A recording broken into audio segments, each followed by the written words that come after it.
Prayer చేసుకుంటారు. ఇల్లు కావాలనో, వాకులు కావాలనో, ఉద్యోగం కావాలనో, ఏదో కావాలని ప్రేయర్ చేసుకుంటారు. వీళ్ళ అమ్మగారు వచ్చి ప్రేయర్ చేయమంటున్నారు. ఆ ప్రేయర్ చేయమంటే దేనికోసం ప్రేయర్ చేయాలంటే పాల్ గారికి చెప్పిందంటే ఏమనంటే ఏమీ లేదంటే మా కూతురు చచ్చిపోవాలని ప్రార్థన చేయండి అంతంట. ఆశ్చర్యపడేదేటమ్మా, కూతురు చనిపోవాలని ప్రార్థన చేయడం ఏంటంటే, లేదు సార్ మా కూతురు చనిపోవాలని నేను కోరుకుంటున్నానండి. ఏ అని అడిగితే ఏడుస్తూ తన కళ్ళ దుడుచుకుంటుంది. నేను చెప్పలేను సార్, కొన్ని మాటలు మీకు చెప్పాలి. ఎందుకు అని అడిగితే ఆవిడ అన్నది, నా కూతురికి వావి వరుసలు మర్చిపోయింది సార్.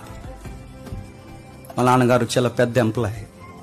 ఆయన రోడ్డు అంటే వెళ్తున్నప్పుడు ఇలా అమ్మాయారా మన నాతో తిరిగిందని చెప్తున్నప్పుడు ఆయన గుండెలు పొడి చేసినట్టు ఉన్నాయి సార్. అన్నం లేదు, తమ్ముడం లేదు, పెద్దోడం లేదు, చిన్నోడం లేదు. తనకు ఒక ఫ్యాషన్ అయిపోయింది. చాలా దారుణంగా పాడైపోయింది. ఇలాంటి కూతురిని అన్నందుకు మేము చాలా బాధపడుతున్నాం. చచ్చిపోతే బాగుందని నేను ప్రేయర్ చేస్తాను సార్. నేను చంపలేను కనుక చచ్చిపోవాలని ప్రార్థన చేయండి, మీరు గొప్ప దైవజనులు అన్నాడు. బాధపడదు ఒక మాట అన్నాడు.